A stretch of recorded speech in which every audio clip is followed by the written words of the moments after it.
there and welcome. You're about to watch a Lakehead International live webinar. It is a great way to explore what Lakehead University is all about. In this session, you'll hear insights and stories from Lakehead professors, staff, and current students. While watching, if you have any questions, feel free to drop them in the comment section below. For now, let's dive in. Hello, everyone, and welcome to our in-depth teacher education session. My name is Hardika Narayankar, and I'm part of the Lakehead International team, where I work as the International New and Social Media Officer. So welcome, everyone, and today we are going to be discussing or taking a closer look at the program structure, practicum experiences, and just, pathway towards becoming a certified teacher in Canada. So you'll hear directly from our members, from our academic background and academic faculty. Our goal today is to help you feel more confident about your next steps and give you a clearer picture of what studying teacher education at Lakehead looks like. So with that, let's just begin. Before we get started, I just wanted to give you a brief of today's session. The agenda for today is that we'll be beginning with a brief introduction of Lakehead University to give you some context about the institution and also the student experience. Then we'll move on into the overview of Faculty of Education, including the undergraduate programs and graduate programs. And also in the end, we'll be wrapping up the session by talking about career opportunities and pathways after completing a teacher education degree before we open the session for your questions. So with that, let's just begin with an overview of Lakehead University. So we are a public university located in Ontario, Canada, with three unique locations, which is Thunder Bay, Aurelia, and a specialized STEM hub in Barrie. Lakehead is more than just our geography, it is about community. That is what sets us apart, which is the strong sense of connection that you'll find here. And life at Lakehead goes beyond lectures and just, sitting in classes. It's about engaging with your professors. It is about collaborating with your classmates and also becoming a part of an environment or with inclusive supportive environment, which is, both on and off campus. Now, one of the unique features that is our commitment to the undergraduate research, which is unlike many universities where research opportunities are reserved for later years or graduate studies. Lakehead students can get involved as early as their first year. And this hands-on experience gives you a real head start. Now, when it comes to recognition, the numbers speak for themselves. We are ranked in the top 3 in Canada for research in our category. Times Higher Education named us the #1 university in North America among schools with fewer than 10,000 students. And we consistently place in Maclean's top 5 universities in our category across Canada. Now, while we may be considered a smaller university, our research output and student success are anything but small. We also take pride in our diverse community. So with students from over 90 countries, you'll be learning alongside peers who bring a wide range of global perspective, which is going to add richness to your educational experience. And when it comes to life after graduation, Lakehead students are very well prepared. So in fact, 96.2% of our graduates are employed within 2 years, which is surpassing the Ontario average of 94.1%. Now, let's just talk in a broader way about why to choose Canada. So, well, there are a few big reasons for that. But for starters, Canada is consistently ranked top 10 greenest countries in the world to live in. On top of that, Canada is also ranked among the top 14 most peaceful countries in the world, which means that it is very safe, welcoming, and a really supportive place for students from all kinds of backgrounds. Now, Canada is ranked one of the best places in the world to live in, thanks to its high quality of life, safety, and peaceful environment. But we are also known for being inclusive. Canada was actually the first country to officially embrace multiculturalism, and that just shows why nearly 1 million international students now call Canada home. Now let's talk about something which is going to be on a lot of students' minds, which is work opportunities that and what comes after graduation. So while you're studying, you can work up to 24 hours a week during your semester, which is an excellent way to manage your expenses, gain Canadian work experience, and start building your professional network. Now, after graduation, every Lakehead program qualifies you for a post-graduation work permit, which can give you up to 3 years of open work experience in Canada. And long-term, earning a Canadian degree gives you extra points towards PR, which is permanent residency. So whether you decide to stay in Canada or just take your career international, you will be in a stronger position to do that. Now we will be playing you a conversation that my lovely colleague Jordan Ball had with Dr. Wayne Melville, who is the Dean of Faculty of Education. And post that, I will be having a conversation with Dr. Meredith Lovell Johnston, who will talk more about graduate studies in Faculty of Education. So with that, let me just start.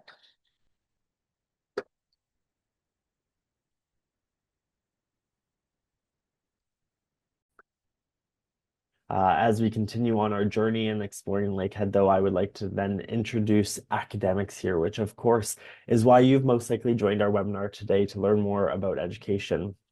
Taking a step back before we dive into education, I wanted to reveal our faculties of study. So we have business administration, engineering, science and environmental studies, natural resources management, social sciences and humanities, health and behavioral sciences, law, and graduate studies. Like I said before, though, today we're here to chat a bit about education and the programs we offer within that faculty. On the undergraduate side, we have concurrent education and consecutive education. On the grad side, we offer education for change for master's students, as well as educational studies for master's and doctoral students. So that's a quick preview. We're going to kick things off with our undergraduate guests, which is Dr. Wayne Melville, the Dean of the Faculty of Education. I'll pass it over to him to introduce himself, and we'll dive right into it. So thank you, Jordan, and hello, valued viewers. So my name is Wayne Melville. I'm the Dean of the Faculty of Education, and from the accent, you can probably guess I'm not actually from Canada. I'm originally from Australia, where I taught high school for 17 years, moved to Thunder Bay in 2005, and pursued a career as a professor of science education before becoming Dean in 2019. And it's really my great privilege to lead a faculty made up of people who really care about our students. And that, I think, is one of the hallmarks of what we do. So welcome to our presentation. Hopefully you find it helpful. And by all means, if there are questions, I'm sure Jordan will be able to point you towards the right people who can answer all those. Certainly, yes. Thank you for sharing more about your history and sort of how your career path led you to becoming the dean here at Lakehead. I know you have some important information to share about undergraduate programs, professional programs, and then we're going to actually dive a bit deeper into what those programs entail. So I'll pass it over to you to share more then. So again, thanks. And so on the screen here, we have mention of the various programs that we have. Really, our education programs are in two parts. One is the undergraduate degree, which is a prerequisite to come into our Bachelor of Education program. And that is really designed to give you the content that you need if you're going to become a teacher, because teachers do need to know their subjects. The Bachelor of Education part of our program is really about helping you know how to teach, because it's one thing to know the subject, it's another thing to be able to communicate that material to your students. And so in our concurrent program, you enter into an undergraduate program, Bachelor of Arts, Bachelor of Science, Bachelor of Arts and Sciences at our Aurelia campus. And once you've completed that program, you automatically move into the Bachelor of Education program. Consecutive is a bit different. That's designed for folks who already have an undergraduate degree, and you can apply to come straight into the Bachelor of Education program. All our teachers, all our graduates are certified by the Ontario College of Teachers, which means that they are certified to teach in Ontario. also across Canada and increasingly across the world as well. And so we have many of our alumni currently teaching in international schools on every continent which you can name. So our people travel a long way and do a wonderful job, and we really value keeping in contact with those folks and hear where they've gone with their degree from our faculty.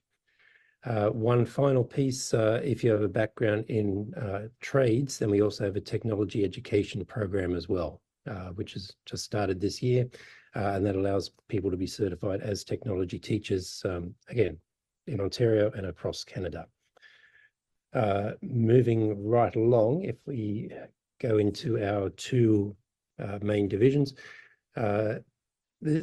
these are based on the organisation of schools within Ontario.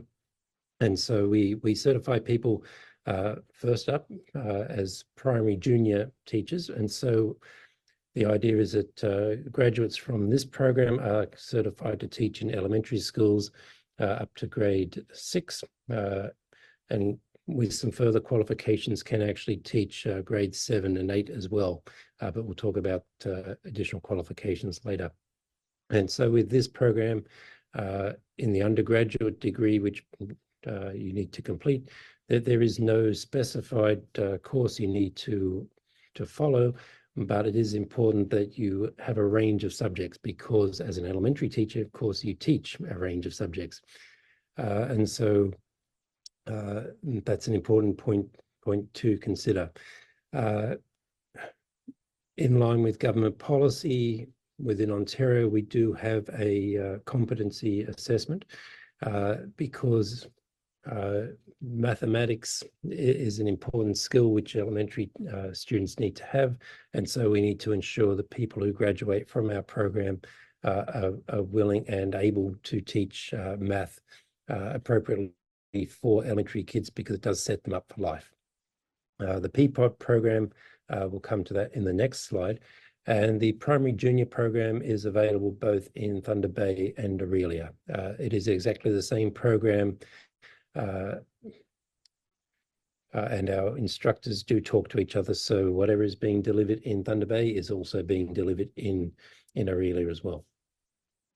If we move on to the PPOD program, the idea is that we need to have people who have experience in classrooms when they graduate. And so with this particular way of organizing our work, we team up with the local schools with the idea of conducting classes within those schools, and then also working with students on various things, literacy and numeracy and so on, which exposes people to working with people who in a few years' time are going to be their colleagues, getting to see how schools work, getting to see the reality that kids in elementary schools face, and then developing the skills needed to address teaching and learning, but also getting to see how theory and practice mesh together within the teaching profession, because it's important that people understand both sides of that theory and practice. Intermediate and senior is slightly different. Intermediate goes from grade 7 and grade 8, and then high school goes from grade 9 through to 12. And so graduates of this program really do specialize within their subject areas. And so we talk here about teachables. These are the courses which are offered in Ontario schools, and where it talks about having 5 full course equivalents and 3 full course equivalents. It means that you should be looking at your preferred subjects, and then what are the ones that you would most enjoy teaching, because we know that if people enjoy their work, then they don't actually go to work because they're doing what they love. The other key piece about intermediate senior teaching is, because you're teaching subjects, it is also important to keep in mind that once you graduate from our program, that you also keep learning, because if you think about it, the best teachers that you have are actually also very good learners as well. And so we ask you to pick 2 subjects, and that'll come up on the next slide. it doesn't actually matter what the combination is in most cases. We've had people who have been passionate about science, which I also am, but also things like history and geography. And so we do have a wide selection of courses you can choose from. And hopefully in the next couple of years, we'll be looking at extending this range. So you have it there in front of you: English, the sciences, the whole range of sciences are there. Languages, both French and Indigenous languages. The main one being offered in Thunder Bay and Aurelia is Ojibwe, because that is the territory on which we are located. The social sciences, so geography and history, of course. Health and physical education for those people who are looking at kinesiology or physical education degrees. And of course, mathematics and the arts, so visual arts and music and so on, because all of these areas are important within education in order to support programming in our schools, which touches on the main discipline areas. Okay, so if we move on, so a couple of things about what makes Lakehead and the Faculty of Education different is, first up, that we do offer a wide range of courses, as we just talked about, both in the theoretical and in the sense of the subjects that or teachables that we have. We also have a range of electives around environmental education, international education, mental health for teachers, literacy and numeracy. And so there is scope to develop in your own program in many ways to fit in with your interests and how you see your career developing. And of course, we do have the blend of the theoretical and the practical, which of course is important. The other piece which follows on from our programming, and I mentioned this earlier, were additional qualifications. So once you graduate and enter the teaching profession, it's important to keep in mind of how you want to see your career develop and also pursue the particular interests you have. And so our additional qualifications programs allow people to specialize in their subject areas, but also in areas such as student counseling, student health and wellness, providing for special education teachers, and if you're looking to move into leadership positions over the course of your career, we have programs which can help with that. And of course, they're all also accredited by the College of Teachers. One of the great things about my job is I get to work with great people, both on the administrative side who do a lot of the background work, but also with our full-time faculty members and contract lecturers. And so we make sure that we hire people who are very good, both in terms of their content knowledge, but also very good in supporting people who are moving into the teaching profession. A lot of these folks are actually current teachers, and a number have recently retired, but it doesn't matter, what their background is. They're all passionate about the success of the students in their class. We also have 105 days of placement experience. The first 3 placement blocks are all in Ontario to offer experience within Ontario schools, because that is where we are accredited. And our 4th placement block is called the alternative placement, because it opens up opportunities for not just working in schools, but in other educational settings. And we'll explore that in a bit more detail in the next slide.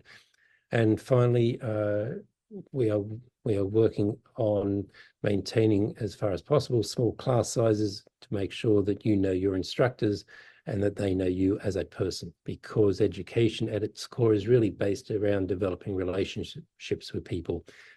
Quite simply, if you don't know the people in your class, you can't teach them to the best of your ability, and you can't get the best out of those folks. And so with that, we'll move on to my final slide, and then Jordan can take over again, because Jordan's really good at putting these things together. The last piece is for our, again, our placement opportunities. One of the things which has been restarted after the pandemic are our international placements. And so we have a coordinator who sets these up for you, so you don't need to go and do all the legwork, because we do that. It's all part of the service. And we look at where people want to go and match those as far as possible with our contacts across the world. And so in the last year, or actually these people are still on placement. This is how up to date we are. We've got folks in Peninsular Malaysia. We've got folks in St. Martin in the Caribbean. That's actually based through a connection with one of our alumni who's now teaching there. And we've also got people in the UK and 2 people who have actually gone back to Australia. And so when they announced they were going there, I did take it on myself to give them some lessons in how to talk like an Australian, so they felt right at home. This is all part of what we do as a faculty. Educating people who are going to go into schools and educate the next generation of students is really an important task, because students going through classes now are really going to have to deal with a lot of challenges in the future. And so our job is to help prepare people with both the knowledge and the temperament and the skills to actually address those concerns as they come up and contribute to a much better world. So on that cheery note, Jordan, I'm going to pass it back to you. And then if people have questions, by all means, please contact us in the Faculty of Education. We'd love to hear from you. Thank you so much for joining me, Wayne. I'm glad that you mentioned there's some students doing international teaching placements actively right now. One of the most exciting aspects of working on the team I do within international enrollment is hearing from students about how they heard about Lakehead. And oftentimes it ends up being that it was their teacher that told them about Lakehead. And then we think to ourselves, well, how did the teacher know about Lakehead? And lo and behold, it's an education student. It's somebody who graduated from our Faculty of Education and has now gone to an international school around the world and has brought their Canadian curriculum and knowledge to deliver some high quality education in countries where we are actively in market. Alternatively, we've also even seen students that come up to us and we're at fairs and they say, hey, I had a student teacher that was from Lakehead. Which is so incredible to see that our smaller institution, although we're mighty but small, has some really far-reaching opportunities. So for those students that are, of course, considering either our consecutive education program or our concurrent education program, I encourage you, like Wayne said, to connect directly with our faculty to learn more, check out our website, explore, dig deep into what makes Lakehead unique and why we may be the best fit for you. However, we are going to transition here and move into our graduate studies where we'll explore education for change and educational studies with 2 of our other faculty members. So meet you over there. So now, as we dive deeper into the Faculty of Teacher Education, it is my pleasure to introduce Dr. Meredith Lovell-Johnston, Chair of Graduate Studies and Research, and also the Associate Professor in the Faculty of Education.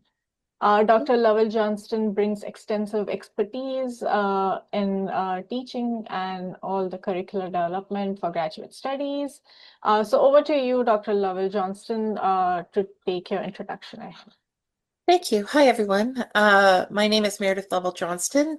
I am an associate professor in the Faculty of Education. For those of you who are listening and thinking about, pursuing graduate education, my areas of research are in early reading and how that occurs, how we assess it, and also within educational technology. Perfect. Thank you so much for that introduction. So with that, we'll just begin discussing more in depth about the graduate programs that we offer in this faculty. Perfect. So yes, we actually offer two Master of Education programs, and a great many of our international students do apply into educational studies. That's something, as the person who reads all of the applications, that we've noticed. But I also wanted to highlight that we do have the two programs, and the two programs are equal. So it's the exactly same amount of classes. It's exactly, actually, a lot of what we offer overlaps. But if you are someone who is interested in areas such as curriculum development or educational technology, psychology, leadership, often those students pursue educational studies. But we do have something called Education for Change. And so people who are interested in Education for Change are those who are interested in commenting or exploring how power works in our society, how to make education more equitable, how to focus on social movements, and really the people who are interested in this area are very interested in making social change. So we do have three specializations. We have environmental and sustainability education, which concerns itself a lot with climate change, with sustainable food education, advocacy. We have Indigenous education, which in our context, and something that sometimes is a little tricky for people, is looking at North American Indigenous cultures and looking at sort of some of the history and how that has influenced the way that Indigenous communities are within Canada. So sometimes we get people who apply to Indigenous education and are very interested in how Indigenous education works within and experienced within their own cultures, and so sometimes they apply to Indigenous education, but unless you have a strong background in North American Indigenous cultures, it might be easier to look at social justice. So social justice really is about looking at issues about how people are in society, the different factors that affect the way that they're able to live their lives. And so there is quite a substantial overlap between social justice education and the other two areas. So just something, as the person who reads a lot of these applications, sometimes what people want is social justice education. And I will say that we are pretty flexible within our program. So let's say you come into educational studies and you get passionate about something in the first year. You take an elective that is one of the social justice electives, which you're able to do under educational studies. And you are introduced to a whole new world that makes you passionate about wanting to make social change. You can change into social justice education or environmental and sustainability education. So we're pretty flexible that way. The other program that we offer is the joint PhD in educational studies. So that is a collaboration between Lakehead University, Brock University, and the University of Windsor. And so we are just in our 25th year of that collaboration. And so one of the really exciting benefits from that is that you can go to Lakehead, but you can also experience the expertise and the culture that is at the other two universities, because your classes will be with people from those universities. So within that structure, and the applications for that are opening on May 15th of this year and close October 1st. We have three areas of study: cognition and learning, which is about how people learn, and curriculum is in there as well, psychology, technology, We have leadership and policy studies. So often that area is really applicable to those who are, leaders within their school communities, and then social, cultural, and political context in education, which is our most popular area and covers many of the other areas that we've talked about for the master's program. I will say that in order to apply to the doctoral program, you will need to secure a supervisor because you need to write a research proposal coming into the program.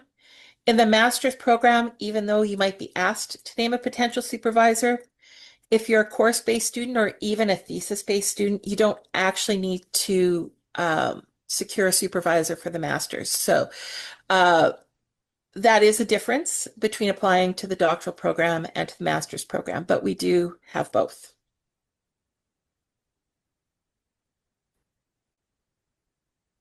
So here we're looking at education for change. And so one of the important things for education for change is to make sure that we ensure that you have enough background to be able to be comfortable in your area of study.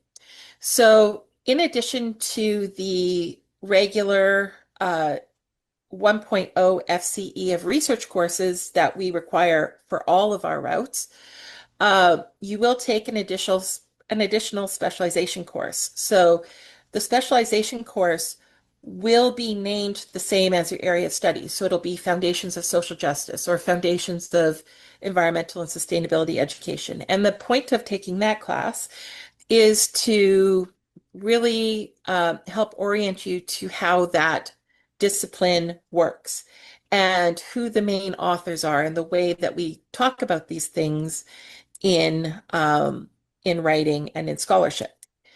You will also be asked to do specialization electives. So for a course-based program, you would do 4 half courses or 2.0 FCE with a specialization elective. So that would, for example, this term, we're offering school improvement planning and we're offering activism and education, right? So specialization electives.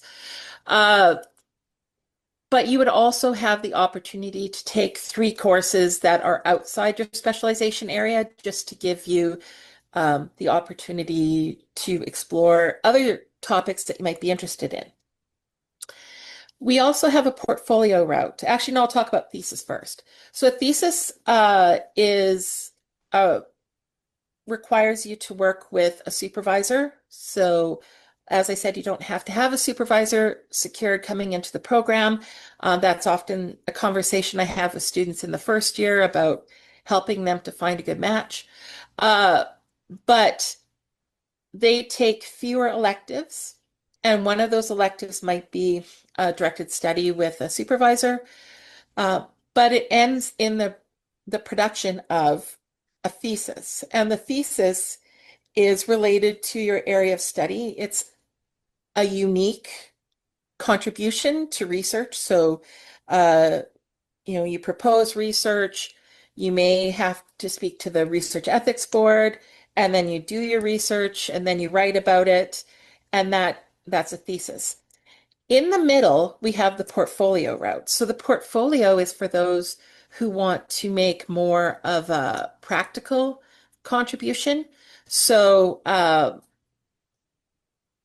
portfolio student also works with the supervisor. They will do tasks. So one of the tasks is an academic task. It's usually a literature review. One would be a practical task, and that can be written. So sometimes we have people who create, or students create, like a teacher's guide or a website resource for teachers on a certain topic, but it doesn't have to be written. And so a large part of that is having some flexibility in how you do your research. So for example, we had someone who developed a trail, was working with a local stable and developed a sensory trail that adults with autism could access while they're horseback riding. So, it's not necessarily something that's written, but it gives a little bit more flexibility.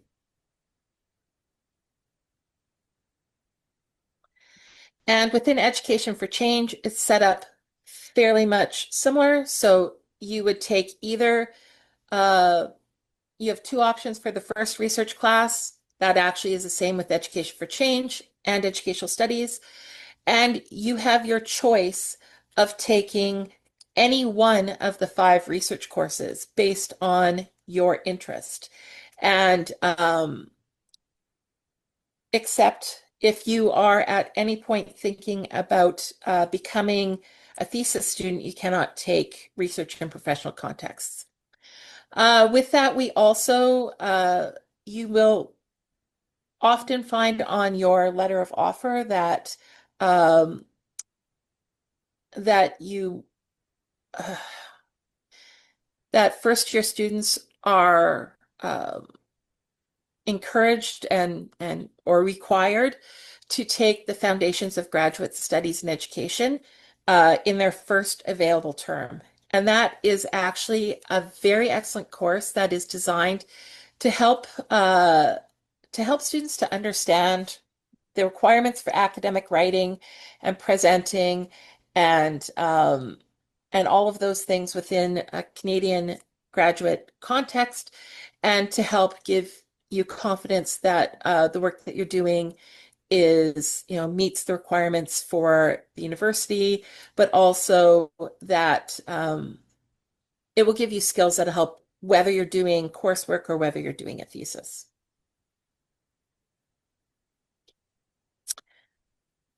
I talked a little bit about the specializations. So here are a sample of some of the electives within environmental and sustainability education, activism for education, animals in education, place-based education, climate change education is our most popular class. We do also have Indigenous education.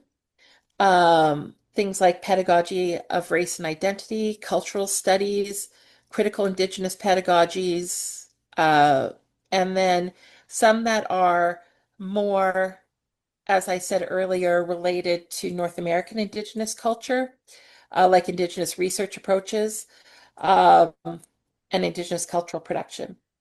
And then we have social justice education. So here are listed some of the classes that are mostly that are solely down as social justice education courses, but you can actually, in social justice education, take classes in the other specializations as well, and often those will count. So one of the things you'll see that is a little bit different, even for our students, domestic students, is coming from a program where you may have had less choice in what you took and into a very flexible program.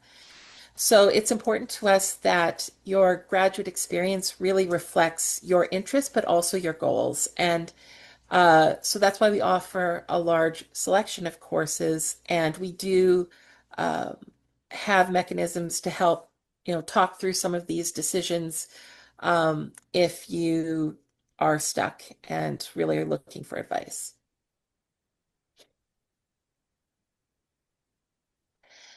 So educational studies, you will see has exactly the same amount of courses, except you can select your electives from anything that we offer. And so the portfolio is the same length, the thesis is the same length. The difference is that there's more flexibility in terms of options. However, I will say that we do have students who get to the end of the course-based educational studies route, and then they've actually met the requirements for Education for Change. So we can have that discussion at the end about which designation meets your needs. But really, it's flexible. It allows you to take courses that might be more towards social justice or Indigenous education or environmental education, but also from the ones that are not.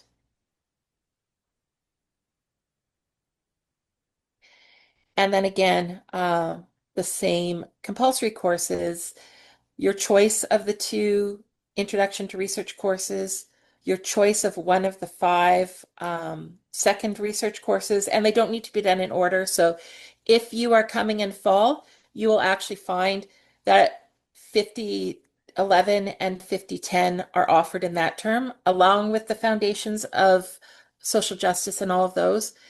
In the winter is when we usually offer the second level research courses. But if you are starting your program in winter, take a second level research course, and I'll often offer at least one section of the first one in the spring for those who miss it. So they don't need to be done in any order. But again, it is important to take the foundations of graduate studies in education early in your program. Really, it's designed to support you to be successful and to really have a sense of what's going on. And I will also say they do really interesting things in that class, especially for newcomers to Canada, about learning about the resources that are available to you in the university and learning about the resources that are available to you in the community. So better earlier than later. We also do have joint specializations with other departments. Right now we have two. So in educational studies, you can choose to have a specialization in gerontology, which means that you would take the two gerontology courses. And if you are a course-based student, then you would consult with the gerontology department about taking two Master of Education courses and doing your coursework from the perspective of the construct of aging. If you're doing a thesis or a portfolio, then your thesis or portfolio would be done from that perspective. Gender and women's studies is actually available for educational studies and as a second specialization within Education for Change, and it's very much the same. You take a full credit, so a double class, that is Feminist Theories and Methods, and then similarly, you would do two courses or your thesis or a portfolio on a topic related to gender and women's studies. Perfect. Thank you so much for all that information, Dr. Meredith.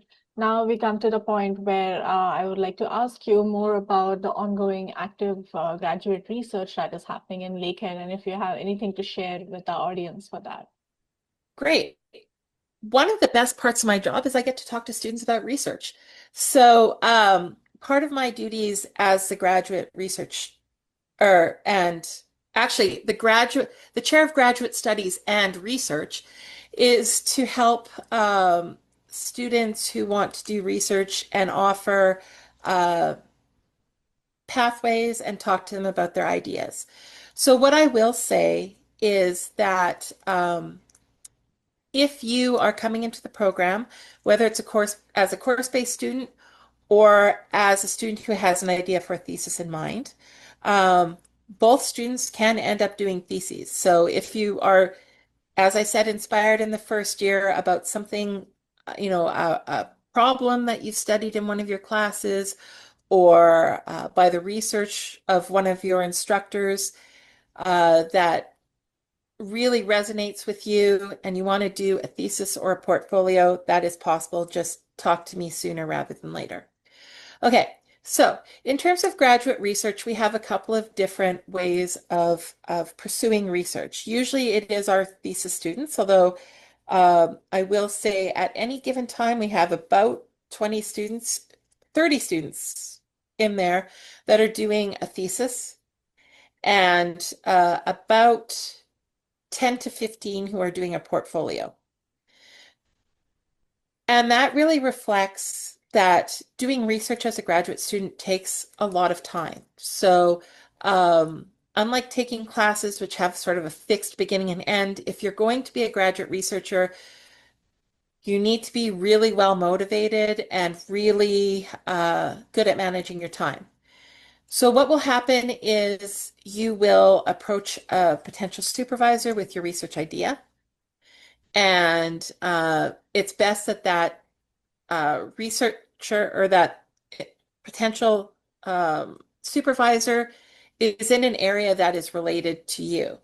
And so a way of figuring that out would be to look at our graduate handbook, which we are in the process of revising for a new edition, but does list all of the eligible faculty to supervise in it, as well as their research areas. But also, you can come and talk to me too. So what happened, we have students who do a variety of different research projects. Recent ones that come to mind, that are maybe not all my students. We have students who are looking at online learning. And so they are surveying different students that have done online learning classes to find out what's important to them, or they're planning on developing like an online course and seeing what the feedback is on there. We have people who are doing work on working in schools. So I have a student who's finishing right now. She was working with teachers in a school around looking at the curriculum changes that have come in the language arts curriculum in the last year or so, and getting their perceptions about what this actually means in terms of their practice. So we have a lot of different students doing different things. And as a graduate researcher, your supervisor is a person who can help guide you through that, because everybody who's supervising in our program has a PhD. So they've gone through the master's or they've gone through the doctoral process. And so they have a wealth of experience to help you to guide through to make sure that your ideas really reflect something that you find is meaningful. But I will also say that there are a couple of different things to think about.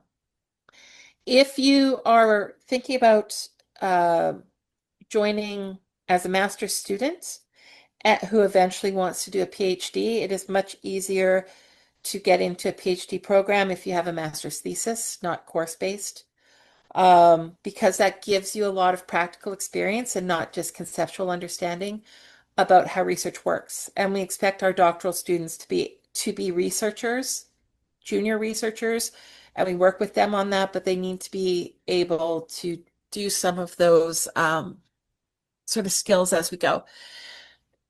But also that don't just pick something because you think it's what might get you a job, because the time and effort it takes to follow a thesis or a portfolio or a dissertation through to the end.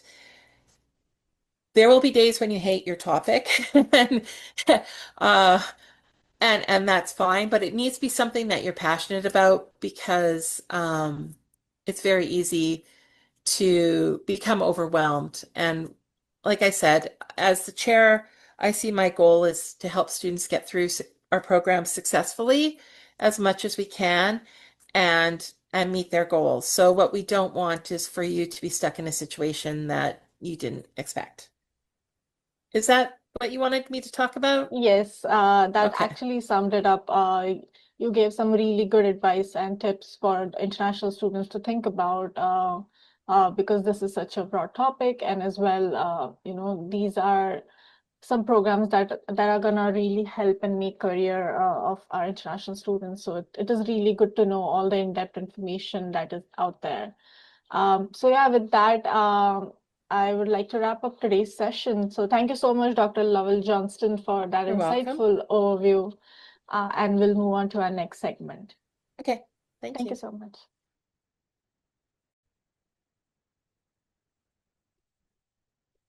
All right, so with that conversation keeping in mind, so now we'll move on with our presentation for today. So I just wanted to quickly, highlight one of the points, which is that if you are planning to apply to any graduate programs at Lakehead, we are now waiving the application fees for the international graduate applications for fall 2026 entry. So if you apply before April 30th, 2026, you do not have to pay the $125 grad application fee. You can use this code during your application process. So I would just suggest you either screenshot this page or just write the code somewhere safe if you are planning to apply. Or you can even email us at welcome@lakeheadu.ca in case you have any questions. So with that, now I will be opening the floor to some questions from the audience. And I can see that our team has already answered few in the meantime, in the background. So a shout out to Paula for answering a lot of your questions behind the scenes. So with that, let me just open up my Q&A portal. So I would just request everyone, if you have any questions, please submit it in the Q&A box. That way we will not miss it and we will be able to answer it in a better way and manage it a bit better. All right, I can see a question here. So my name is Mohammed. How is the schedule for the school fees for Master of Education? So Mohammed, thank you for your question. So for Master of Education, at Lakehead University, tuition fees are charged per term rather than just one lump sum for the entire year. So graduate students pay 3 terms each year, spring, summer, which will be in May, fall in August, and winter in December. So you can choose to pay in installments or full by the deadline to avoid late fees. I will just try to see if I could find a web page wherein all the information is there and it will be easier for you to manage it. So master application. There you go. I will just share this with you so that you'll be able to answer it. Right. I can see another question. Is Bachelor in Education program open? We are open for fall 2026 and spring summer 2026 as well. No, so for spring summer is closed for international applicants, but the fall intake, which is in September, is currently open. The deadline for that would be April 15th. I can see one question in the chat section, which is what would be the scheduled date for the graduate program's admission results? So I'm assuming you're asking about the application, the application results, which is our admission team works on it on a rolling basis. So applicants can wait up to 4 to 6 weeks, or it takes even more than that because it is on a rolling basis. So I would just say, like, just keep an eye on the admissions portal, and in case it goes unanswered for a long time, I would say just to reach out to the admissions team in a gentle way.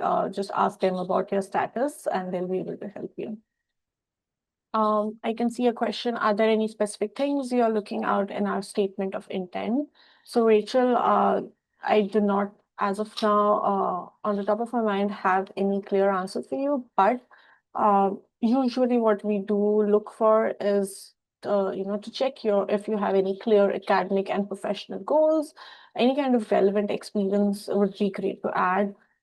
Your motivation and your passion, what drives you in the field that you've chosen, and specifically for, I believe you mentioned the social justice program, so, and educational studies. So, what drives you in the field, you should mention that, and also why you're a good fit for this program, and how it aligns with your goals. So I would suggest just keep it concise, focused, and just a bit personal, and avoid repeating your CV. I can see another question. Are there any payment plans for fees? Rachel, yes, at Lakehead University, there are some payment plan options for international students that you can choose to pay your tuition from. Let me just check if I can find anything regarding this, like a web page for you to just scan through for proper information. There's another question from Robert. Please, I'm interested in Master in Education program. Can I apply with MBA in accounting degree? So yes, you can apply to a Master's of Education even with your MBA background in MBA accounting, but your admission will depend on the program. So some education programs prefer applicants with prior education experience or a related degree. It is very vital. So I would just suggest if you don't have any prior teaching experience, consider highlighting any kind of leadership or any kind of training or mentoring roles in your application, and then explain why you want to transition to education.